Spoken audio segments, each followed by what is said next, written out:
लोकसभा चुनावों की वोटिंग खत्म होते ही एग्जिट पोल्स सामने आ चुके हैं। पूरे देश में एनडीए को बहुमत मिलने का दावा किया जा रहा है। एग्जिट पोल्स में दिल्ली में इस बार समीकरण बदलते दिख रहे हैं। दिल्ली में 7 लोकसभा सीटें हैं। पिछले 2 लोकसभा चुनावों में बीजेपी ने यहां क्लीन स्वीप किया था। इस बार बीजेपी को 5 से 7 सीट मिलने का अनुमान लगाया जा रहा है। सवाल उठ रहा है कि अगर 5 या 6 सीटें बीजेपी को मिलेंगी तो वो कौन सी सीटें हैं जो बीजेपी हार सकती है। देखिए दिल्ली का पूरा समीकरण। एक और राज्य डिकोड होता दिखाई दे रहा है, उसका नंबर लेकर आते हैं आपके पास दोबारा। दिल्ली की बारी है, जहां पर अरविंद केजरीवाल की गिरफ्तारी के बाद ऐसा दावा था इंडिया गठबंधन का कि एक सिंपैथी वोट जो इंडिया गठबंधन को जाएगा, लेकिन बीजेपी के खाते में 6 से 7 सीटें आ रही हैं। इंडिया टुडे एक्सिस माई इंडिया का यह सर्वे है और इंडिया के खाते में 1 सीट जाती दिख रही है। यानी 7 में से अगर खाता खुला इंडिया गठबंधन का तो 1 सीट सचिन, वरना सातों की सातों भारतीय जनता पार्टी के खाते में। आम आदमी पार्टी या कांग्रेस अभी इस पर भी संशय बरकरार है, लेकिन सबसे बड़ी बात कि बीजेपी के खाते में 6 से 7 सीट जाती हुई दिख रही है। यानी कि पिछली बार का जो आंकड़ा था वही सेम रिपीट होता हुआ यहां पर दिखाई दे रहा है। और बीजेपी ने इस बार सबसे ज्यादा कैंडिडेट बदले तो वो सिर्फ यही दिल्ली की सीटें हैं, जहां पर 7 में से 6 सीटों पर बीजेपी ने अपने कैंडिडेट जो है वो बदल दिए थे। सिर्फ 1 सीट मनोज तिवारी की सीट जो है वो यहां पर रिपीट हुई, लेकिन कैंडिडेट जो है वहां से रिपीट हुए मनोज तिवारी। लेकिन देखिए इसका भी असर यहां पर देखने को मिला।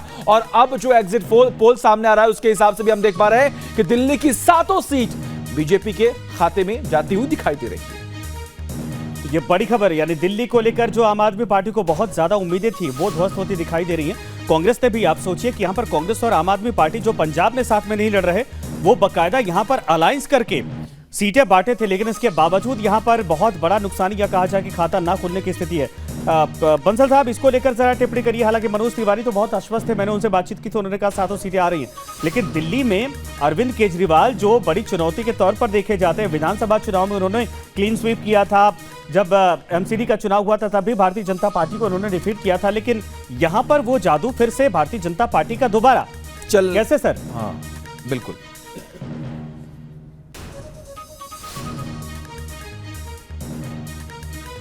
देखिए, मैं आपको आश्वस्त कर रहा हूं, दिल्ली में भारतीय जनता पार्टी 7 सीटें जीतेगी।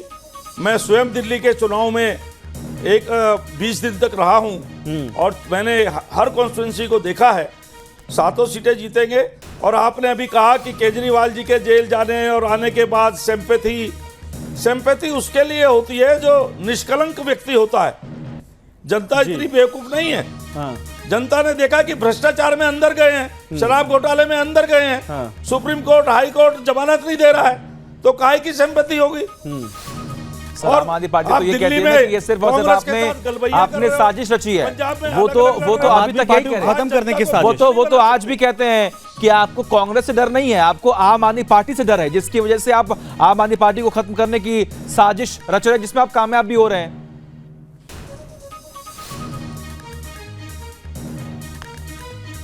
आम आदमी समझ चुका है उनकी किस प्रकार से, उनसे ज्यादा झूठ बोलने वाला राजनीति में कोई नेता नहीं है। आप शुरू से उठाकर देख लो, उनकी सारी वीडियो आपके पास होंगी, मुझे कहने की आवश्यकता नहीं है। जनता ने 3 बार उनको शीशा दिखा दिया है कि ये झूठ की राजनीति, फरेब की राजनीति, बेवकूफ बनाने की राजनीति नहीं चलेगी। इनको दिल्ली में कोई सीट मिलने वाली नहीं है और पंजाब में भी इनको बड़ा नुकसान होने वाला है। अब ये अनुमान कितने सही साबित होंगे ये तो 4 जून को ही पता चलेगा। इस वीडियो में फिलहाल इतना ही। बने रहिए न्यूज नेशन के डिजिटल प्लेटफॉर्म पर।